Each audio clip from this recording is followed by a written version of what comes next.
Nyt on se viimeinen paikka. Kuka ottaa tämän kilpailun paalupaikan? Ai, Schumacherilla on hurja vauhti päällä. 0,071. 50,8, mutta kestääkö auto käsissä? Nyt on kova paikka. Pystyykö Schumacher nousemaan kärkeen?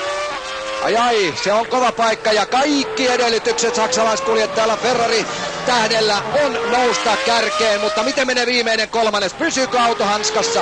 Hyvin pysyy tuon Rivatsan ja nyt tullaan vielä viimeiset pätkät, pienet mutkat ja sitten kiihkeä vasen oikea ja se tulee tässä näin. Ottaako Schumacher ykköspaikan? Siitä näin kärkeen ottaa ykköspaikan ainoastaan 25 000 erolla, mutta Mika Häkkinen on radalla vielä. Mika pystyy kontrolloimaan tilannetta. Hän lähtee viimeiselle nopealle kierrokselle aivan salaman nopeasti.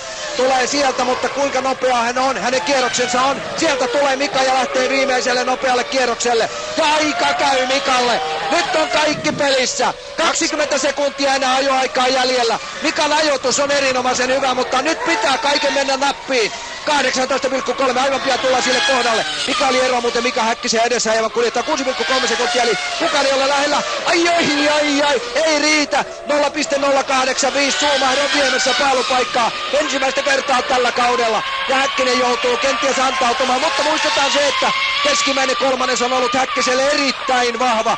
Erittäin vahva, nyt se nähdään. Vielä viimeiset mutkat, noustaan tuolta notkon pohjalta. Miljoonaa sieltä hirvittävällä poljennolla. Häkkinen pahtaa. 50,8, riitääkö Mikan vauhti? Hyvin pysyy auto hanskassa. Ei ainakaan silmän nähden mitään virheitä. Sieltä tulee mäen päälle ja nyt se nähdään. Ei riitä. Mutta vain 800, vielä kaikki on mahdollista. Mutta siinä meni ja kansa nousee jo täällä hurraamaan. Schumacher ottaa paalupaikan, ei voi kyllä mitään.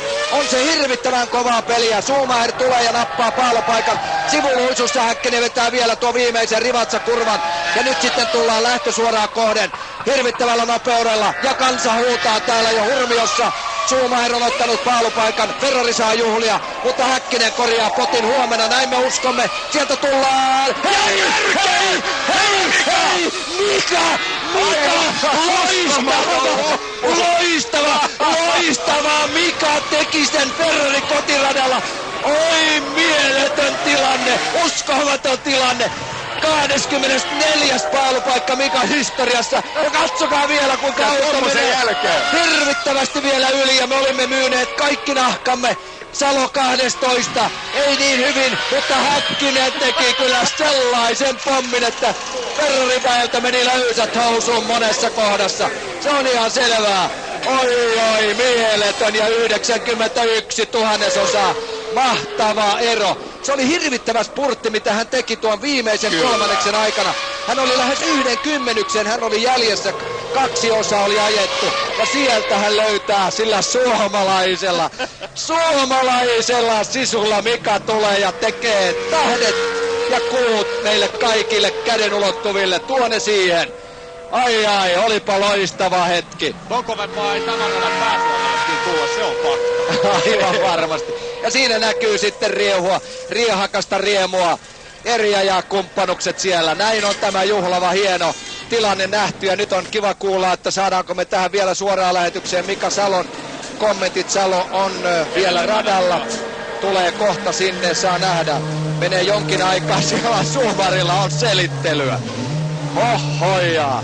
Olipa tiukka paikka kerta kaikkiaan. Schumacherilla on nyt kovat paikat, kun hän ei usko sitä, mitä hän katsoo monitorista. Häkkinen teki mahdottomasta mahdollisen.